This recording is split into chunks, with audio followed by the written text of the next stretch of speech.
누가복음 6장 20절부터 26절까지 제가 읽습니다. 예수님께서 눈을 들어 제자들을 보시고 가라사대 가난한 자는 복이 있나니 하나님의 나라가 너희 것임이요 이제 줄인 자는 복이 있나니 너희가 배부름을 얻을 것임이요 이제 우는 자는 복이 있나니 너희가 웃을 것임이요 인자를 인하여 사람들이 너희를 미워하며 멀리하고 욕하고 너희 이름을 악하다 하여 버릴 때에는 너희에게 복이 있도다. 그날에 기뻐하고 뛰놀라. 하늘에서 너희 상이 큼이라. 저희 조상들이 선지자들에게 이와 같이 하였느니라. 그러나 화 있을진저 너희 부요한 자여 너희는 너희의 위로를 이미 받았도다. 화 있을진저 너희 이제 배부른 자여 너희는 줄이리로다. 화 있을진저 너희 이제 웃는 자여 너희가 애통하며 울리로다. 모든 사람이 너희를 칭찬하면 화가 있도다. 저희 조상들이 거짓 선지자들에게 이와 같이 하였느니라. 아멘. 고난의 이유 8번째 시간입니다. 부제목은 가난과 부요함입니다. 가난과 부요함. 점점 부요해진 세대에는 가난이라는 것은 굉장한 고통을 수반합니다. 태어날 때부터 가난한 집안에서 태어나는 소위 흙수저다. 그런 사람들. 아니면 장애인 분들이 경제적으로 가난할 때는 그 참담함이야 얼마나 크겠습니까? 고아와 과부의 가난함들, 또한 노인 세대의 빈곤의 문제는 얼마나 또한 심하기도 합니까? 그러나 이제 가난에 대한 이야기로서 현대 시대의 가난의 문제보다도 더 근원적인 그러한 경제적 가난과 신앙에 대한 말씀을 드리고자 합니다. 대한민국은 전 세계에서 경제적 부국으로 우뚝 솟아있고 경제적인 면에 있어서는 전 세계 10위권의 국가 혹은 12위, 13위, 11위 그러한 엄청난 경제 대국이 되었습니다. 어느 시대에 성의 역사심이 부어졌다가 거두어져 갔느냐를 말씀드릴 때에 최소한 제가 경험한 것으로는 1980년대 후반까지 점점 성령님의 역사하심이 약해져 갔다가 1990년대가 될 때는 정말 희소하게 되었다. 말하자면 각자가 주님 앞에서 1대1의 관계 속에서 신앙생활 하는 것이 주가 되었지. 하나님께서 풍요로운 그 은혜로 역사하시는 그러한 때들이 아니게 되었다. 그런 말씀을 드립니다. 우리나라의 산지에서 농사 짓는 경우는 땅이 얼마나 척박한지 모릅니다. 땅을 이렇게 갈면은 돌이 나오고 잡초는 얼마나 쉽게 무성하게 되는지 모릅니다. 그러나 이제 어떤 곳들은요, 땅이 굉장히 비옥합니다. 말하자면 잘 거름을 주고 가꾸어서 비옥하기보다도 그냥 본래적으로 비옥한 땅이 있어요. 비옥한 땅이. 제가 그것을 비유로 예제로 말씀드리는 것은 어떠한 땅은 참 농사 짓고 수확을 하려 해도 힘들게 해도 저 비옥한 땅에 슬렁슬렁 농사 지어서 수확하는 것보다 반의 반도 안 되고, 그것을 저는 하나님의 은혜에 빗대어서 이야기하겠습니다.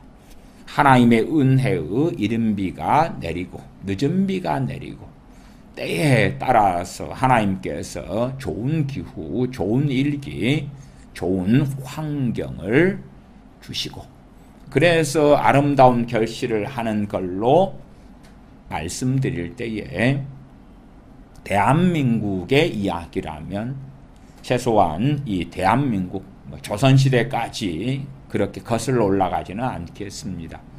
대한민국의 가난의 때들, 가난의 때들에는 반대로 복음의 역사가 흥왕했다. 또한 비옥한 땅처럼 하늘에서 이른 비와 늦은 비가 내렸던 것처럼 그렇게 성령님의 역사하심이 많았다.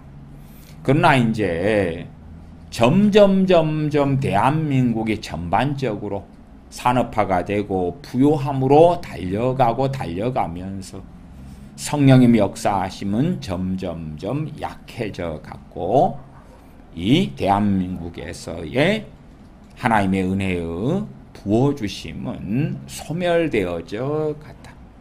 80년 중반만 해도 기도원에서 산상집회가 열리면 말씀을 사모하는 사람들이 지금 시대하고 비교할 수 없이 가난했던 세대인데도 불구하고 일주일씩 열흘씩 그렇게 산에서 기도원에서 머물면서 주님을 사모하고 뜨겁게 찬양하고 지금보다 악기도 별로 없고 손바닥이나 치고 북이나 치고 그런 가운데서 손바닥이 터지도록 박수치고 찬양하고 또한 회개하고 뒹굴고 성령 충만을 받고 밤새워서 기도하고 그것이 가능했던 이유는 저는 두 가지로 말씀을 드리겠습니다. 당연하게 첫 번째는 하나님의 은혜죠. 하나님의 은혜의 부어주심이다.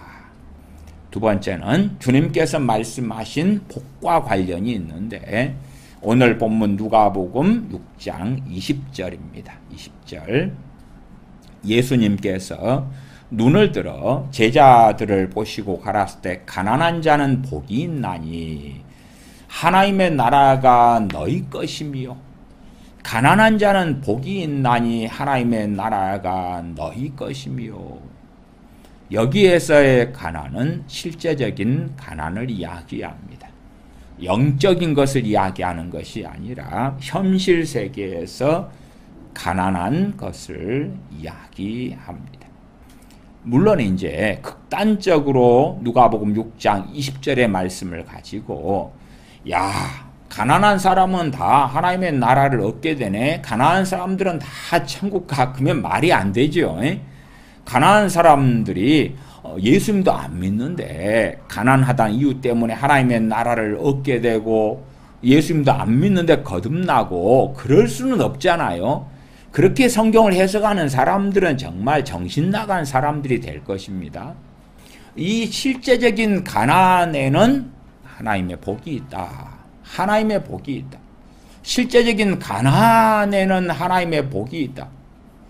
예수님께서 눈을 들어 제자들을 보시고 가라사대 가난한 자는 복이 있나니 하나님의 나라가 너희 것이며 이 가난한 사람들에게 복이 있다. 가난한 사람들에게 복이 있다.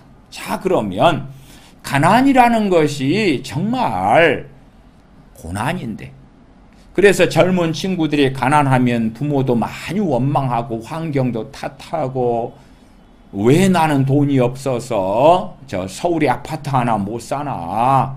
왜 나는 대기업에 취업하지 못하는가? 왜 나는 부모에게서 큰 재산 물려받지 못하는가? 그렇게 원망하고 죄악으로 달려가는 일들은 비일비재합니다마는 그럼에도 가난한 자들은 무엇이 있다고요? 복이 있다고. 복이. 누구에게서 주어지는 복입니까? 하나님에게서 주어지는 복이 있다. 가난이라는 고난. 더군다나 돈 하고 한국은 계급주의가 얼마나 만연합니까? 저 사람의 옷을 보니까 견적이 얼마야? 신발을 보니까, 저 사람의 시계를 보니까, 차를 보니까, 저 사람의 학벌을 보니까, 저 사람의 학위를 보고, 심지어 남자들도 저 사람의 가방과 시계를 보고, 차를 보고, 집을 보고, 아파트가 어느 동네에 있는 아파트네, 서초구 어디, 압구정 어디에, 강남 어디 아파트, 와 저거 얼마짜린데, 빌라에 사네, 주택에 사네, 야 어느 지역 가난한 그러한 정말 썩음썩음한 동네에 사네, 지방에 사네, 그런 것으로 계급주의적으로 나누어진 한국 사회에서라면 가난이라는 것은 열등감을 가져올 거고, 수치를 가져오기도 할 거고, 슬픔을 가져오기도 할 거고, 또한 여러 가지의 정신적인 문제까지, 우울증까지 가져올 수 있는 충분한 요소가 될 거예요. 그러나 이제 누가복음 6장 20절부터 26절의 본문을 통해서 가난과 부요함이 있다. 가난과 부요함. 가난한 것과 풍요롭게 사는 것이 있다. 이 두 개 가운데 어떤 것을 나는 둘 중에 하나를 선택해야 된다면 택할 것인가? 오순절 교단 등에서 전하는 기복주의 복음, 하나님의 성회, 여의도 순복음교회 같은데 그런 데서 전하는 예수님 믿고 구원받을 뿐만 아니라 삼중 축복 받자. 삼중 축복. 삼중 축복. 세상에서 잘 되는 것까지 그것이 다 복음 안에 들어가 있다. 그것이 순복음 혹은 전인적인 풀 가스펠, 건강도 구원도 이 땅에서 잘 먹고 잘 사는 것도 다 풀 가스펠, 복음 안에가 포함되어 있는 거야. 이게 정말 부족함이 없는 완벽한 퍼펙트한 복음이야. 이 복음을 믿고 받아들이세요.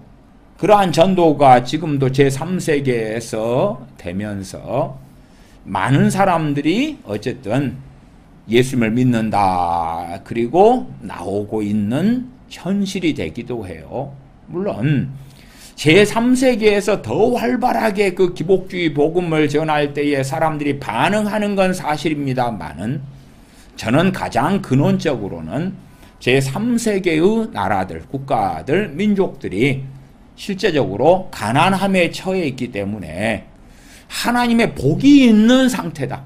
하나님의 복이 있는 상태다. 가난한 자는 복이 있나니 하나님의 나라가 너희 것이며.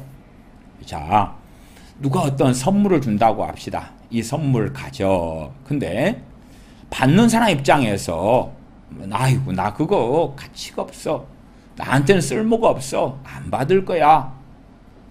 제가 과거에 교회 아이들이 어릴 때예요. 이제 아이들을 데리고 노는 것이 꽤 재밌을 때들이 있거든요. 어떤 것도 재밌냐 그러면 제가 이 동전을 항상 많이 가지고 있어요. 100원짜리, 10원짜리, 50원짜리, 500원짜리 동전을 많이 가지고 있어요. 왜 항상 많이 가지고 있냐 그러면 아이들한테 동전을 용돈 주는 것을 즐겨하니까 그래요. 근데 이제 한 2살, 3살, 4살 이런 아이들은 돈의 가치를 잘 모릅니다. 그래서 제가 이제 아이에게 동전을 한 주먹을 줘요. 10원짜리 한 7개, 100원짜리 2-3개, 50원짜리 2개, 막 이런 것들 섞어가지고 한 주먹을 줘요. 아이는 너무 좋아해요. 그 다음에 이제 1,000원짜리. 이렇게 동전을 한 주먹을 줘도 한 300-400원이라고 칩시다. 1,000원짜리를 딱 갖다 놓고, 그리고 이제 아이들 엄마가 함께 교회 교우분들이 있으니까 그 앞에서 야, 요거 할래? 그러면은 그 어린 아이들이 대부분 선택하는 건 뭐냐 그러면 동전을 선택하거든요. 동전. 왜? 어린 아이들 입장에서는 그 1,000원짜리라는 종이 지폐가 별로 가치가 없게 여겨져요. 그러니까 묵직한 것. 그래서 이제 엄마나 아빠 앞에서 아이가 이걸 선택할 때 엄마는 그거 하지 말고 저 지폐를 해. 막 그런 눈치를 줘도 아이 입장에서는 동전이 너무 좋은 거예요. 어떨 때는 5,000원짜리 지폐하고 그 다음에 애가 이제 10원짜리하고 100원짜리까지 구분하는 애도 있어요. 그럼 100원짜리를 한 뭉텅이를 줘요. 100원짜리를.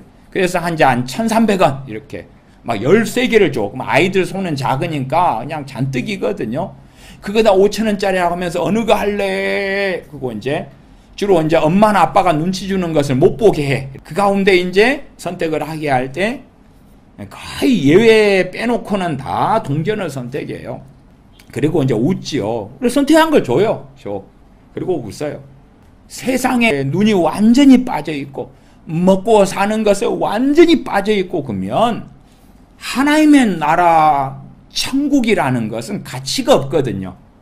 이 세상에 살아가는 70, 80평생의 것이 전부 다인 상황이 돼버리니까 하나님께서 예수님 믿는 사람들마다 죄를 용서해 주시고 하나님의 자녀로 삼아 주시고 영원한 천국을 주신다는 것이 가치가 없는 거예요. 가치가 없어. 그래서 가난한 자들에게 하나님께서 하나님의 나라를 예수 그리스도를 통한 선물을 펼쳐 놓아도 가난한 사람들 가운데 반응하는 사람이 있고 반응하지 않는 사람이 있다 그 말이에요. 가난한 사람들에게는 하나님의 복이 임하여 있어요. 복이 임하여 있어요. 최소한 1970년대를 어쨌든 저는 살아왔으니까 또 70년대 말에는 기도원 생활도 시작했고 그러니까 그 전체적으로 가난했을 때 전체적으로 가난 속에 있을 때에 성령님의 부어주시는 그 역사하심이 아니면 많은 전도자들이 곳곳에 텐트를 치고 천막을 치고 그리고 전도 집회했을 때에 사람들의 마음이 반응을 하는 거예요. 반응을 해. 복음을 전할 때 사람들이 들으려 하고 반응을 했단 말이에요. 반응을 했어. 나 부유한 시대는 지금 시대에선 그렇잖아요. 가난하다 해도 핸드폰 다 쓰잖아요. 또 어지간하면 집에 가난한데도 에어컨이 있고 가난하다 그러는데 과거에는 가난하면 초등학교도 못 갔어요. 지금은 가난하다 해도 어지간하면 다 고등학교까지 나오잖아요. 그러나 제 어릴 때는 가난했으면 초등학교나 나오거나 저보다 더 나이가 더 있는 세대의 입장에서는 초등학교도 못 나오고 그랬단 말이에요. 그게 가난인 거예요. 그게 가난. 가난하다 그러면 삼시세끼를 못 먹었어요. 그러니까 제 초등학교 때도 가난해서 도시락을 싸올 수 없는 아이들이 많이 있었어요. 그러니까 저도 이제 초등학교 한 4학년 때나 이럴 때에는 도시락을 안 싸가고 이런 때들이 있어서 도시락 안 싼 애들끼리 밥을 먹을 게 없으니까 지금같이 뭐 급식이 나오고 이런 게 아니니까 그런 아이들끼리 수도가에서 모였어요. 그래서 수돗물 마시고 앉아서 친구들은 도시락을 까서 소위 벤또를 까가지고 교실에서 밥 먹을 때 우리는 물로 배를 채우고 앉아있고 이랬었거든요. 그렇기 때문에 가난이라는 것은 끼니를 때울 수가 없는 거예요. 삼시세끼 가운데 한 끼 두 끼 먹는 그게 가난이거든요. 그 가난의 시대 때에 사람들이 복음이 증거될 때 반응을 하는 거예요. 반응을 해. 귀가 쫑긋하고 열려 있는 거예요. 물론 그 이야기도 상대적인 이야기입니다만은 그렇게 반응하도록 그렇게 되어지는 하나님의 우리가 이해하지 못하는 신비한 역사가 신비한 은혜의 역사가 있다. 또한 있었다. 그렇게 말씀을 드리는 거예요. 과거에 가난했던 시대에 전기를 어떻게 마음대로 씁니까? 물을 어떻게 마음대로 써요? 그러니까 지금은 어땠든지 간에 아무리 가난하다고 주장하더라도 굉장한 부요를 가지고 있는 거다. 그러니까 너도 나도 없이 다 사용할 수 있고 다 쓰는 것들이 다 누리는 것들이 많다 그 말이에요. 많아. 그런데 이제 상대방과 비교해서 저 잘 사는 사람과 비교해서 내가 이렇게 가난해 그런 것이에요. 그런 거. 그러나 지금 하위 1%의 평균 자산이 한 3천만 원이라고 합시다. 그러면 거기에서 한 50년 전으로 돌아가면 어떠느냐?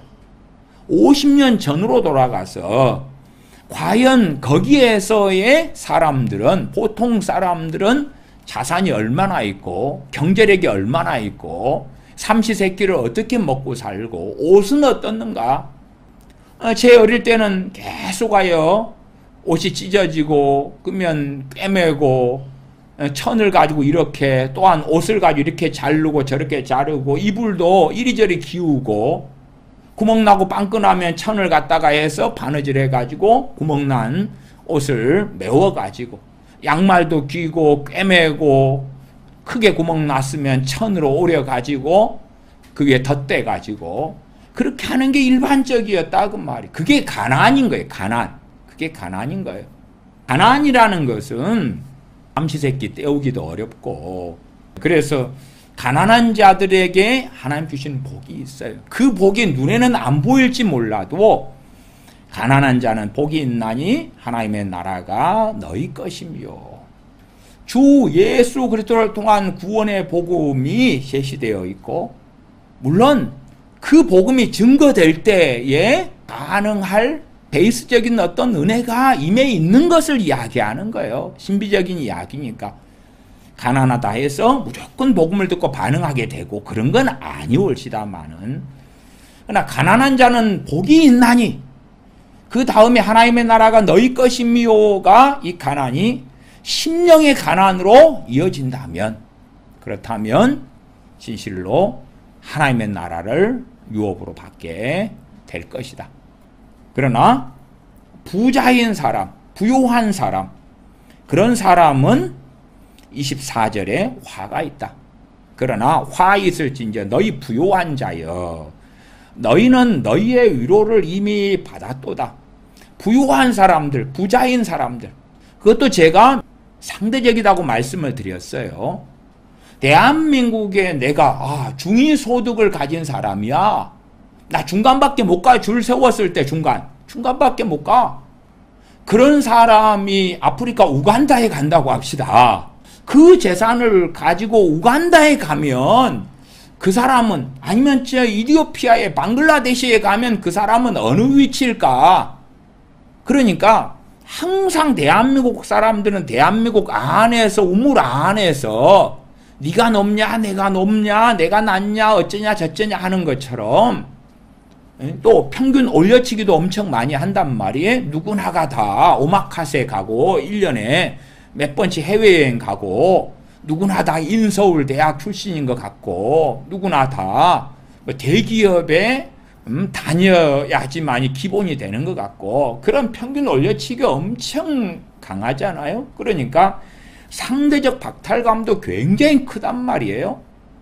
심지어는요 상위 한 10% 소득을 가진 사람들도 내가 상위 10%의 소득을 가지는 게 아니라 중산층이다 아니면 소득에서는 저소득층이다 그렇게 주장하는 설문조사의 이야기도 나와 있어요.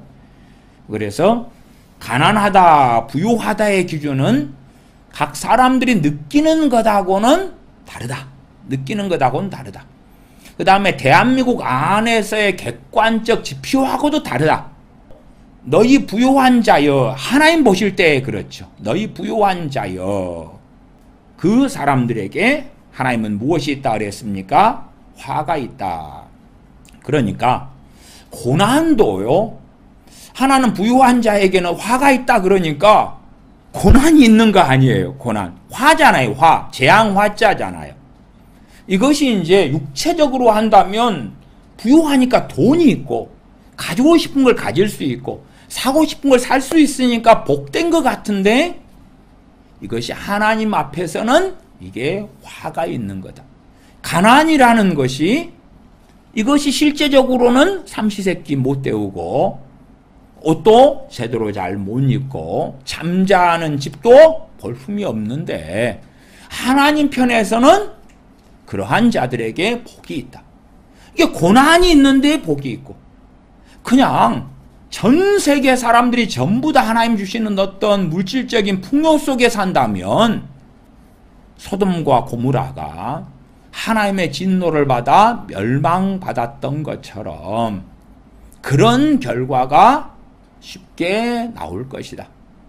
나중에 소돔 땅에 대한 롯이 거하였던 소돔 땅에 대한 이야기도 살펴보겠습니다. 그 풍요의 땅 얼마나 풍요했고 아름답고 놀라웠냐 그러면 나중에 볼 것입니다만은 창세기 13장 10절을 제가 먼저 보면 이에 롯이 눈을 들어 요단 지역을 바라본즉 소알까지 온 땅에 물이 넉넉하니 여호와께서 소돔과 고모라를 멸하시기 전이었으므로 여호와의 동상 같고 애굽 땅과 같았더라. 이 여호와의 동상 같고 애굽 땅과 같았다. 그 말은 당시의 애굽도 얼마나 풍요롭고 얼마나 넉넉하고 부요한 땅이었는지 하는 예시가 나온 거예요. 그런 말씀의 한 부분이 나와 있는 거예요. 그러니까 왜 소돔 사람들이 고모라 사람들이 그렇게 악하게 되었는가? 왜 그 길을 걸어가게 되었는가 하는 그러한 이해를 우리가 조금 할 수 있어요. 아, 정말로 풍요로웠구나. 정말로 풍요로웠구나. 소돔과 고모라 땅의 사람들이 풍요로우니까 부족함이 없고 차고 넘치니까 그 다음에 향락에 빠지고 음란에 빠지고 음행에 빠지고 동성애에 빠지고 그러한 길을 걸어가는 거예요. 그래서 가난한 것, 그 다음에 부요한 것. 가난한 자들에게는 복이 있다고 주님이 선언하시고 부요한 자들은 화가 있다고 주님이 선언하시는데 이 주님의 선언은 아버지 하나님의 선언이라는 것. 주님께서는 내가 하는 말은 내가 하는 말이 아니요 아버지께서 하시는 말이고 아버지의 뜻을 내가 증거하는 것이다 말씀하셨지요. 누가복음 6장 24절에 그러나 화 있을진저 너희 부요한 자여 너희는 너희의 위로를 이미 받았도다. 그렇기 때문에 부요한 사람들이 정말 복음에 제대로 반응하기 어려운 거예요. 왜? 화가 임하여 있으니까. 근데 육체적으로는 너무 좋아. 돈이 있으니까 남은 저 중고차 타고 다니고 소형차 타고 다닐 때 나는 외제차 타고 다닐 수 있고 다른 사람이 저기 빌라에 살 때 나는 강남 아파트에 살 수가 있고 다른 사람이 중저가 저 허름한 옷을 입을 때 나는 명품 메이커 옷을 입을 수가 있고 그러니까 얼마나 살만한 세상이겠냐 그 말이. 그러나 화 있을진저 주님께서는 말씀하셨다. 화 있을진저 너희 부요한 자여 너희는 너희의 위로를 이미 받았도다. 그래서 이 부요한 사람이 예수를 믿어도요 끊임없이 사실은 신앙에 있어서 신앙의 진보에 있어서 끊임없는 고통을 받아요. 이게 고난의 또 다른 이유 중에 하나예요. 왜?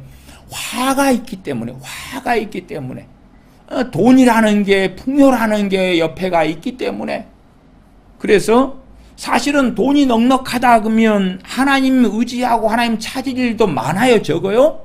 적어요. 아니 적은 걸 떠나서 별로 없어요. 별로 없어. 돈이 있어서 그래서 먹을 것, 입을 것, 잘 것, 남보다 더 잘 나가기도 하고 더 가지기도 하고 상대적으로 더 부유하고 그런데 하고 싶은 것 이것저것 다 어진간하면 부유하기 때문에 할 수 있다 그 말이에요. 그러니까 하나님을 찾을 일도 엎드릴 일도 또한 영원한 본향을 사모할 일도 별로 없어요. 왜냐하면 내가 사는 이 땅에서 만족해. 돈이 있는 사람한테는 이 세상이 유토피아예요. 그냥 돈이 있는 사람이 이 세상에서 먹고 싶은 거 먹고 가지고 싶은 거 가지고 누리고 싶은 건 누리고 이 세상에 돈이 있는 것만큼 유토피아인 거예요. 그래서 전능하신 하나님께 엎드리고 구하고 이 세상에서의 삶을 구하고 구해가지 전능하신 아버지와 하나님 앞에 살아갈 영원한 본향을 사모하는 건 별 의미가 없게 되죠. 그래서 부유한 사람들 가운데 신앙생활을 시작은 해요. 주님을 믿고 찾고 시작은 해요. 그러나 정말 그가 원하는 삶은 이 세상에서 어쨌든 평안하고 잘 먹고 잘 마시고 살아가는 그러한 것에 몰두해요. 가난한 사람 입장에서는 10억만 있으면 소원이 없겠다 그래도 10억 가진 사람들을 이렇게 만나면 그런 사람들은 만족하지 못하는 거예요. 20억 가진 사람이 옆에가 있고 50억 가진 사람이 있고 100억 가진 사람이 있고 그렇거든요. 그 이상 가진 사람이 많은데 어떻게 이 10억을 굴려가지고 20억을 만들고 30억을 만들고 50억을 만들고 100억을 만들고 혹은 100억 가진 사람을 만나면 100억 가진 사람이 100억에 만족하고 있느냐? 만족하는 사람을 찾기가 어렵겠죠. 그냥 돈이 1억 있는 사람은 1억 있는 돈에 맞추어서 집을 구하는데, 뭐 청담동인가 뭐 어디에 하면은 연예인 살고 이런 아파트들이 뭐 150억 뭐 이럽디다. 그럼 100억을 딱 가졌어. 그 규모에 맞춰 살려고 그래. 뭐 잘 나가는 사람들이 사는 아파트 얼마야 얼마. 그리고 딱 갔더니 150억인데요. 100억 가지고 택도 없는 거예요. 그 다음에 이제 그런 사람은 그런 아파트를 구하잖아요. 뭐 한 달 관리비가 대기업 직장인 월급보다 더 많아. 그 다음에 그런데 급에 맞게 살려고 보니까 그 어마어마한 으리으리한 아파트 단지의 차들이 다 몇 억짜리다. 외제차들이요. 그러니까 그냥 100억만 가지고는 못 사는 거죠. 우리가 다 이해하고 알지 못하는 신비 속에 있지만 부유한 자들에게는 화가 서는 데 있다. 화가 서는 데 있다. 나중에 이제 아브라함 같은 하나님의 사람 믿음의 조상이 부유했고 거부였는데 어떻게 그는 화를 피해 갔는가 하는 내용을 창세기를 통해서 롯의 이야기하고 함께 창세기 13장에서 볼 거예요. 부요함이라는 것, 그 다음에 그 부요함 속에서 거하고 안주한다는 것은 필연적으로 하나님께서 선언하신 그 재앙이 있다. 재앙이 있다. 그 기본적인 설명으로서 주님께서는 너희는 너희의 위로를 이미 받았도다. 그러니까 성령님의 위로, 하나님께로부터 오는 위로, 그 다음에 그 하나님의 참된 위로는 뭐예요? 그 아들 예수 그리스도를 통한 죄사함과 구원이죠. 영원한 위로니까. 영원한 위로니까. 단지 어려움을 겪는 사람에게 너 곧 지나면 형편이 좋아질 거야, 풀릴 거야. 그런 위로를 아득히 넘어서는 위로. 그 위로는 전능하신 하나님께서 그 아들을 통하여 잠깐의 세상이 끝난 다음에 하나님의 나라를 주실 것이라는 주 예수 그리스도를 통한 하나님의 말할 수 없이 큰 은혜로 하나님의 나라를 상속해 주실 것이라는 그러한 위로. 그러나 부자들, 부유한 사람들은 너희는 너희의 위로를 이미 받았도다. 무엇을 통해 받았습니까? 누리는 것들을 통해서, 선풍기 통해서 에어컨, 냉장고, TV, 핸드폰, 자동차, 또한 더 좋은 시설들 이런 걸 통해서 위로를 받았다 그 말이에요. 마찬가지예요. 단지 각 개인이 가진 재산만이 아니라 인프라도 크게 부요해요. 부요. 서울에서 지하철을, 경기도에서 지하철을 이용한다 그러면 그 인프라가 전부 다 부요에 들어가는 거예요. 부요에 들어가. 그러지? 야, 나는 내 재산이 얼마밖에 안 되니까 하위 10% 20%밖에 나는 안 돼. 그래 나는 부유한 자가 아니야. 그렇게 말할 성질의 것은 전혀 아니다 그 말이에요.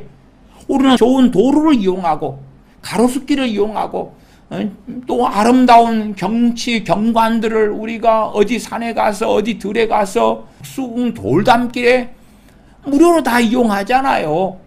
근데 청와대 같은 것도 뭐 우리가 무료로 이용하든가요. 경복궁 같은 거 작은 돈을 주고 그것들을 다 이용하고 다 인프라지요.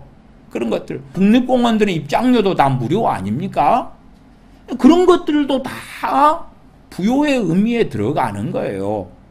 그러지 단순하게 야, 내 재산이 얼마 없어. 그런 건 아니죠. 저야 이제 전화가 어떻게 발달해 왔는가 하는 세대 속에 살았기 때문에요.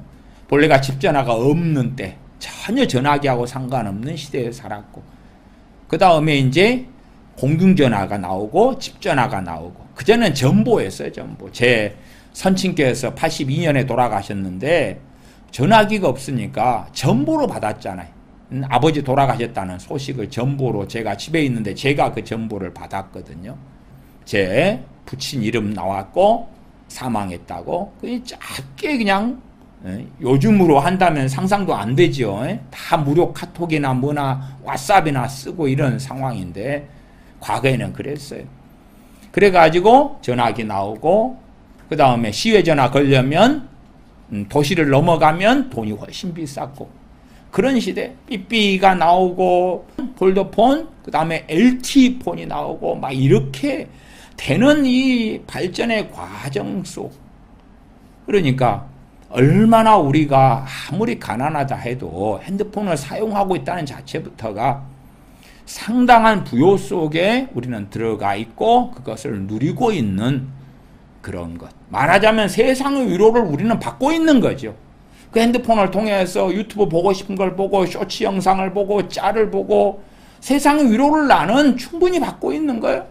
저는 그 대학교 들어가서 제 마음에 딱 드는 것 중에 하나가 커피 자판기였어요. 자판. 율무차 나오고 커피 나오는 거. 설탕 커피, 프린 커피, 믹스 커피 이렇게 나오는 그 자판기. 그 자판기. 당시에 이제 10원이었거든요. 그게 저한테는 큰 위로가 됐는지 몰라요. 세상적 위로죠. 힘들 때 율무차 한 잔 마시고 추운 겨울에 대학교에 있는 자판기 곳곳에 있으니까 커피 한 잔 딱 마시면 그게 위로가 되죠. 추운 날에 위로가 되고 힘들 때 그 달찍한 믹스커피를 한 잔 자판기에서 먹으니까 위로가 되잖아요. 그게 없었을 때하고 있는 시대. 그것이 풍요의 시대고 부요의 한켠을 누리는 거예요. 그 옛날에는 그런 게 없었잖아요. 다시 20절로 올라가면 예수님께서 눈을 들어 제자들을 보시고 가라되 가난한 자는 복이 있나니 하나님의 나라가 너희 것이며 가난한 자들은 복이 있다. 이 복이 하나님의 나라하고 연결된다. 연결된다. 당연히 이제 예수님을 통해서만이 구원받습니다. 나는 길이요 진리요 생명이니 나로 말미암지 않고는 아버지께로 올 자가 없다. 이 가난한 자에게 임한 복, 복음을 향하여 구원을 향하여 열린 대로처럼 문이 열려 있는 거예요. 열려 있어요. 그러나 세상을 가난한 자들이 보고 산다면 영원한 구원에 영원한 하나님의 나라에 전혀 관심이 없다면 그렇다면 그 가난이 말로 다할 수 없는 복임에도 불구하고 그건 그의 비통함이 될 것이고 그의 고난이 될 것이다. 실제적으로 가난하니까 심지어는 흙수저다. 재능도 흙수저고 경제적으로 흙수저다. 그리고 세상의 부유함을 원한다 그럴 때에 그것을 평생 대부분은 얻지 못합니다. 그러니까 얻고 싶은 욕망이 크면 클수록 고통은 더 심하겠죠. 저는 차에 관심이 없습니다. 또한 운전도 하지도 않고 한국에서는 운전 면허증도 없어요. 차도 없고. 그러면은 저같이 차에 관심이 없는 사람 입장에서는요. 누가 외제차를 타든지 뭐 비싼 차를 타든지 어쩌든지 간에 저는 그걸 부러워하지도 않고 바라지도 않고 원하지도 않고 갈망하지도 않으니까 차가 없다는 거에 대해서 전혀 고통이 없어요. 힘들지도 않고 내가 원하지도 않는데 그러나 이제 차를 좋아하는 사람이라고 칩시다. 좋아하는 차를 살 돈이 있어요. 그러면 행복하겠지만 좋은 차를 가지고 싶어 욕망은 그득한데 가질 그러한 경제적인 여력이 안 된다고 칩시다. 그 가지고 싶은 욕망만큼 힘들 거 아니에요. 심지어는 자기 가까운 친구가 내가 평생 원하고 그리워하고 사모하는 그 차를 샀어. 그러면 그 고통은 더 심하겠죠. 세상의 것에 대한 갈망이 크면 클수록 소위 가난을 통해서 겪는 고통과 고난은 굉장히 심할 거다. 명품을 좋아하는 사람하고 명품을 좋아하지 않는 사람이 있다고 합니다. 명품에 관심이 없는 사람 다 가난해요. 근데 가난한데 뱃속까지 가난한 건 아니니까 가난한데 뱃속 안에는 세속화가 일어나가지고 세상을 사랑함이 그득해가지고 명품을 사랑하는 사모하는 소유하고 싶은 욕망과 욕심이 그득하다고 합시다. 근데 현실적으로 가난하니까 명품을 구할 수가 없어. 살 돈이 없다고 말이에요. 그래서 그것만큼 고통이 임하겠죠. 고통스럽겠죠. 또한 반면 그것만큼 심령이 가난한 게 아니니까 하나님의 나라가 너희 것이며라고 주님 선언하신 그 복하고 멀어지는 거예요. 복음을 들어도 반응할 수 없어. 이미 뱃속 안에 그득히 탐욕과 욕망이, 탐심은 우상숭배니라. 그 우상이 그득했거든. 그러나 가난한데 저 명품들에 대해서 관심이 없다고 합시다. 관심이 없어요. 이게 심령이 상당히 그래도 가난한 상태로 그 현실적, 실제적 경제적 가난이 이어가지요. 그런 사람들에게 주님께서 선언하신 가난한 자는 복이 있나니 하나님의 나라가 너희 것이미요가 그대로 그 선언된 복이 역사하고 있는 거예요. 역사하고 있어요. 그러니까 이 양자가 다 어떤 면에서는 고난 속에 있어요. 고난 속에 있어요. 가난한 사람과 부유한 사람 이 둘이를 주님께서 극단적으로 나누어 놓으셨지만 그 가운데 계층도 있겠죠. 우리 입장에서 소위 말하면 중산층 그런 입장. 그러면 양쪽에 걸려 있겠죠. 주님께서 말씀하신 복과 주님께서 말씀하신 화, 재앙 가운데 걸쳐 있겠죠. 걸쳐 있어. 주님께서는 가난한 자에게 복을 선언하셨고 부자한테는 화를 선언하셨어요. 주님의 선언이에요. 이제 그런 부분에 있어서 왜 고난이 있느냐 그럴 때 주님이 정하셨으니까. 하나님이 정하셨으니까. 하나님이 정하셨어. 대신에 우리가 볼 때는 우리는 그 중에서 뭘 선택할까?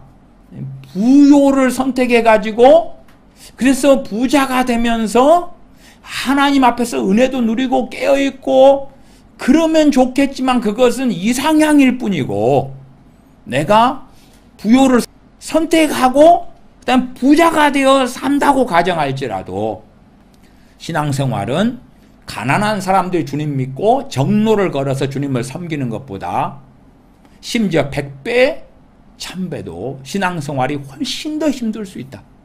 말하자면 가난한 사람이 그냥 저 높은 곳을 향하여 한 곡을 찬양을 하고 하나님께 나아갈 때 주시는 은혜하고 그러면 내가 부자여. 그러면 나는 저 높은 곳을 향하여를 100번을 부르고 500번을 불러야지. 저 가난한 자가 저 높은 곳을 향하여를 하나님께 찬양하고 할 때에 주시는 그 은혜를 겨우 받을지도 모른다. 그만큼 주님 앞에 깨어 사는 것이 어려운 거예요. 어려운 거. 물론 제가 창세기 13장을 통하여 아브라함이 어떻게 살았는가 그러한 비결을 좀 말씀드리기는 한다 그랬지요.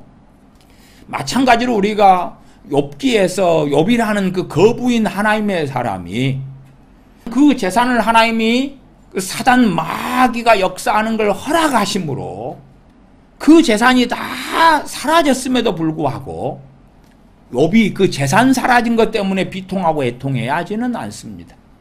그러니까 욥은 심령이 가난한 자로 살았다 그 말이에요. 뱃속 안에서든지 겉에서 욥이 부자였고 뱃속 안에서도 그 재산과 재물을 붙잡고 살았다면 그 재산이 사라지니까 뱃속에서는 놓지를 못했는데 얼마나 애통하고 힘들고 괴롭겠어요. 내가 우리 집을 내 인생에 가장 중요한 것으로 삼았는데 내 집이 사기를 당해가 집을 잃게 됐으면 어떻게 할 거예요. 그러나 뱃속 안에서 이걸 붙잡고 있지 않은 사람일수록 그것이 사라졌다 무너졌다 해도 그 영향은 상대적으로 미미하고 적을 수밖에 없죠. 그러니까 욥은 거부로 살고 부자로 살고 그리고 한순간에 사단 마귀 역사와 하나님의 허락하심을 통하여 다 자녀까지도 잃어버리고 말았지만 그러나 하나님을 원망하지 않고 하나님을 찬양했죠. 믿음을 선택했고 믿음으로 하나님께 나아가는 걸 선택했죠. 그러면 정말 이 가난한 사람이 뱃속 안에 세상의 부를 탐하고 세상의 것을 붙잡고 그렇게 살아간다면 그는 소경이 되어질 것이고 주님의 복음이 증거될 때에 제대로 알아듣지 못하고 제대로 보지 못하는 그러한 사람이 되고야 말 것이다. 그럼에도 원론적으로 가난한 사람은 현실적인 가난 때문에 고난받고 고통하지만, 그러나 하나님의 나라가 너희 것이미요 라고 주님 선언하신 그 복이 임해 있는 상태고, 반면 부자는 현실적 실제적으로 가난한 사람보다 이것저것 저것을 누리고, 냉장고 없는 것과 있는 것, 에어컨 없는 것과 있는 것, 내가 남의 집 살이 하는 것과 좋은 내 집을 장만해서 사는 것, 그러한 것처럼 일상의 실제적인 삶 속에서는 소위 복을 누리는 거죠. 위로를 받고 사는 거죠. 그러나 이제 그들에게의 고난은 하나님과 관계상에서의 고난이고, 하나님 앞에 나아가려 하는데 거세게 쏟아지는 폭포를 거슬려 가는 것, 그런 것처럼 힘겹고 어려울 거다.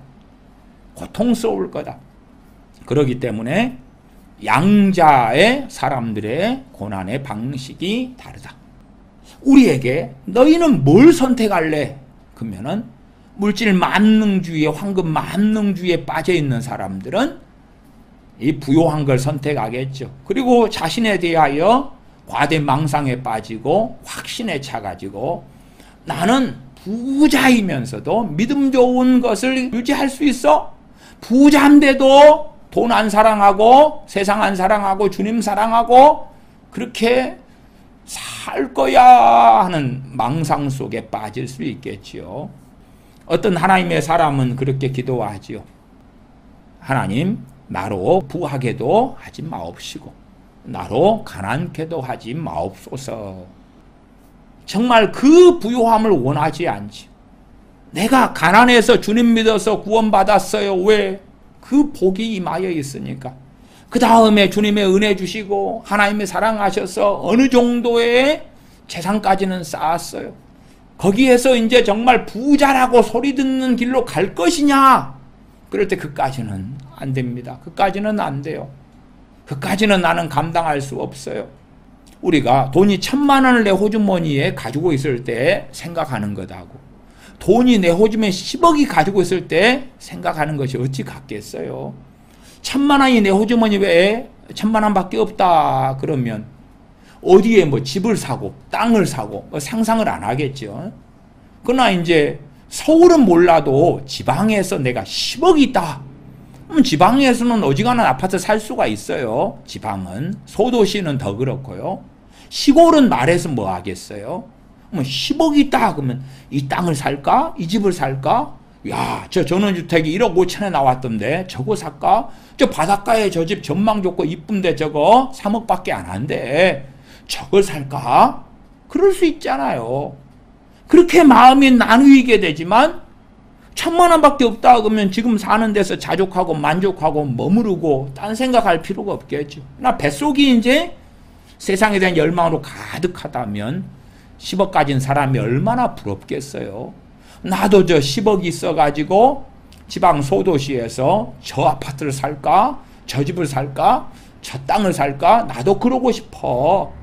나도 야 좋은 차 1억짜리 저 차 하나 나도 장만하고 싶어. 그런 욕망이 가득할 수가 있겠지요. 21절로 갑니다. 이제 줄인 자는 복이 있나니 너희가 배부름을 얻을 것이며. 그러니까 줄인 자가 복이 있다. 첫째는 일단은 거기 줄인 사람이 복이 있다. 가난한 사람이 복이 있다. 21절 하반에 우는 자가 복이 있다. 지금 누가복음 6장에서는 네 부류의 복받은 사람들에 대한 이야기를 하고 있고 네 부류의 화가 재앙이 있는 사람들에 대한 말씀을 하고 있습니다. 마태복음 5장의 팔복하고는 전혀 달라요. 전혀 달라요. 그러면은 줄인 자가 복이 있다. 우는 자가 복이 있다. 줄인 자에게 하나의 복이 있고 우는 자에게 복이 있고 그것은 가난한 자하고 다 연결되는 거예요. 그렇죠? 가난한 자하고 뗄래야 뗄 수 있는 이야기가 아니니까 줄여요. 왜 줄입니까? 가난하니까 줄이죠. 그리고 우는 것이 그냥 야, 저 사람이 날 때렸어요. 그런 것보다도 가난하니까. 가난하니까 내가 내 자식을 오늘 밥을 먹여야 되는데 못 먹이는 거예요. 또 젖먹이 엄마 입장에서는 입에 들어간 게 없으니까 젖이 안 나와. 그래서 아이는 젖 달라고 막 울어대는데 젖이 안 나오는 거예요. 먹은 게 없으니까. 가난하니까. 그래서 우는 거예요. 또 가난하니까 잠잘 곳이 없어. 아니면 난방을 못 해요. 그 추워서 벌벌벌 추운 겨울날에 잠 못 들고 떨어요. 그것만이 아니라 내 어린 자식들이 추워서 벌벌 떠는 것을 봐요. 그러니까 울어요. 그러니까. 그래서 이 세대의 대한민국의 사람들이 우는 것하고는 꽤 다르다. 꽤 다르다. 이 가난과 연결되는 줄인 것, 우는 것. 복이 선언되어 있어요. 그래서 줄인 자는 복이 있나니 너희가 배부름을 얻을 것이다. 그러나 이 배부름이 줄인 것은 육체적인 굶주림인데 배부른 것은 육체적인 배부름은 아니올시다. 그 부분을 착각하면 안 돼요. 우는 자는 복이 있나니 너희가 웃을 것입니다. 거기서도 내가 너무 배고파서 울었는데 하나님께서 이제 돈 더미를 주시고 1년 365일 먹을 것을 주시고 그래서 너무 가난해서 서러움 당했다가 돈벼락을 차고 넘치게 주시니까 이제 하하호호 웃게 되고 내 자식 학교 보낼 돈이 없어서 울었는데 이제는 보낼 돈이 차고 넘쳐서 웃게 되는 그러한 현실적인 먹고 사는 부분에서의 웃는 것하고도 다르다. 뒤에 것은 앞에 것은 다 가난하고 줄이고 울고 이것이 다 실제적인 고난이에요. 고난. 그런 것을 하나님이 허락하시는 것은 어떤 면에서 하나님이 공평케 하려 하시려고. 하나님께서 이 세상에서 어쨌든 태어날 때 살아갈 때 가난한 사람들에게 하나님께서 복을 주셨다. 그래야지만이 심판대 앞에 섰을 때에 하나님께서 옳다. 하나님께서 하나님 이상합니다. 잘못됐습니다. 하나님 아니 우리는 어떻게 가난하고 싶어서 가난했습니까? 저 사람들은 부자고 잘 먹고 잘 살고 더군다나 저 사람들이 천국까지 가네요. 그렇게 할 때 하나님께서 아니다. 저 사람이 부자인데도 천국 가는 것은 너가 가난한 그 상태에서 정말 심령이 가난케 되고 세상 욕망으로 꽉 차지 않고 그런 상태에서 바르게 주님의 복음을 듣고 반응했다면 너는 저 사람보다 훨씬 더 믿음이 좋았을 거고 나하고 훨씬 더 가까웠을 거다. 또한 내 앞에 섰을 때에 너는 큰 상을 받았을 거다.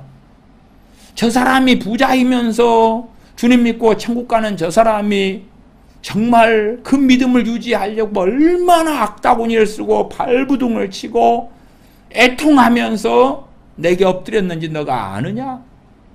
말하자면 가난한 자, 태생적으로 가난한 자하고 부자 사이에 전능하신 하나님께 주시는 복과 저주가 이렇게 되어져 있다.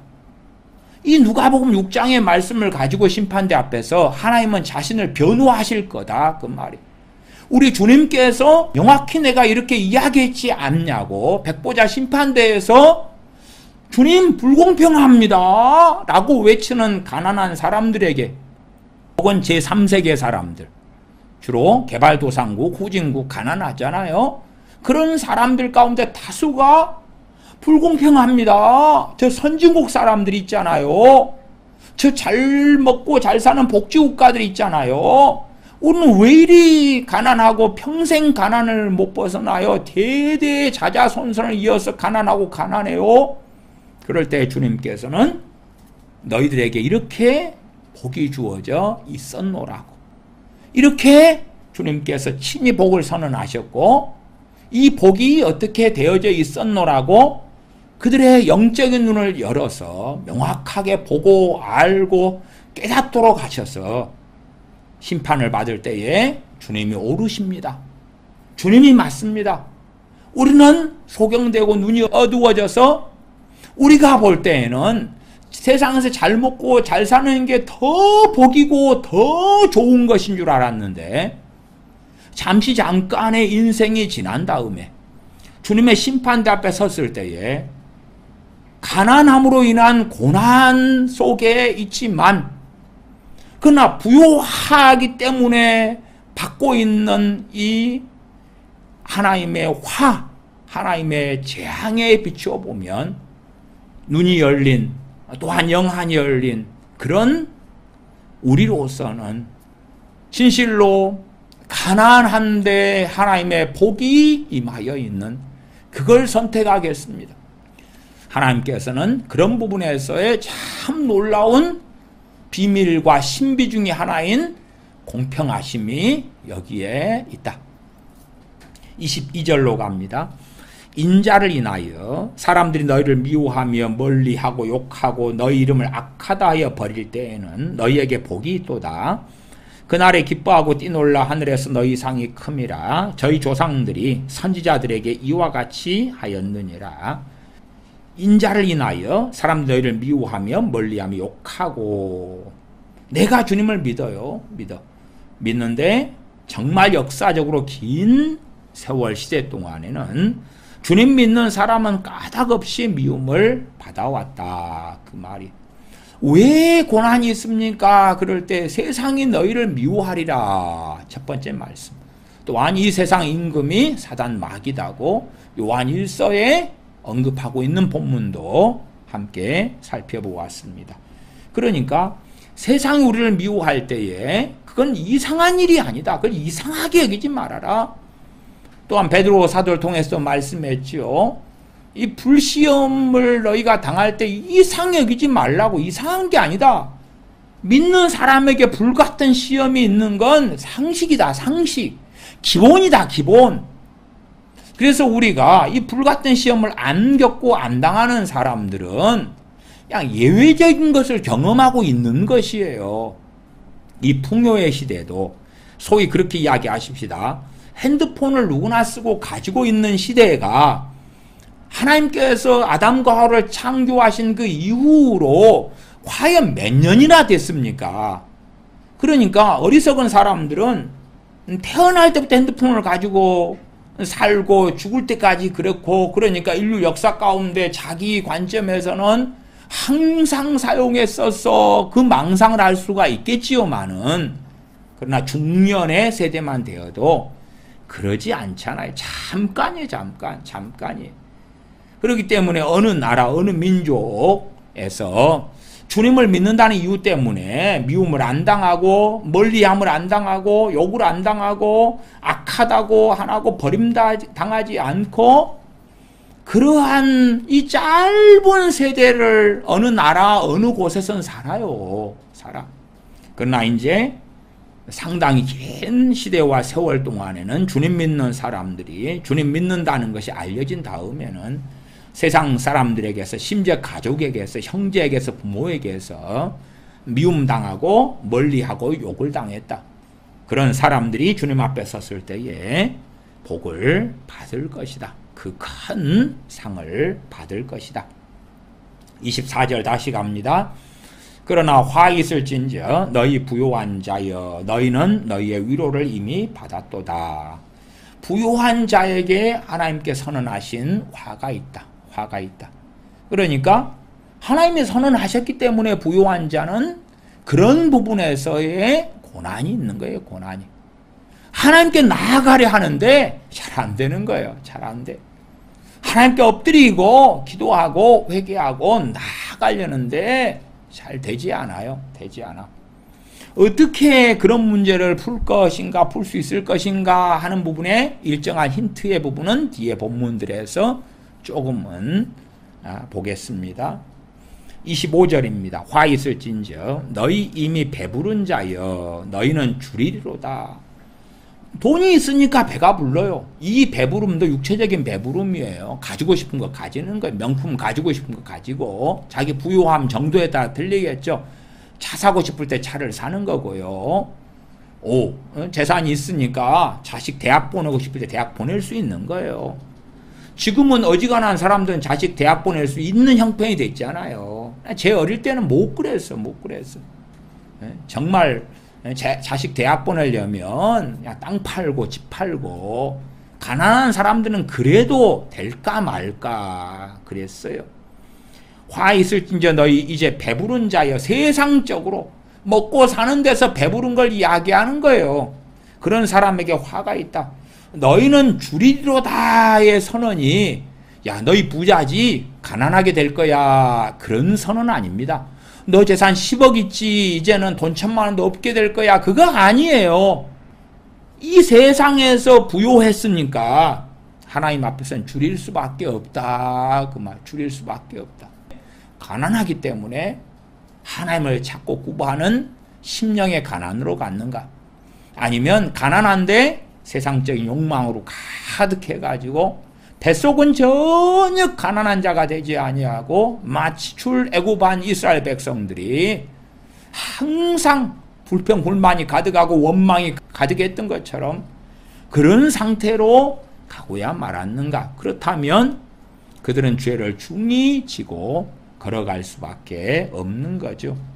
가난에는 하나님이 선언하신 복이 있음에도, 우리 주님께서 선언하신 복이 있음에도 그 복이 복되게 하지 않는 많은 가난한 사람들이 있다.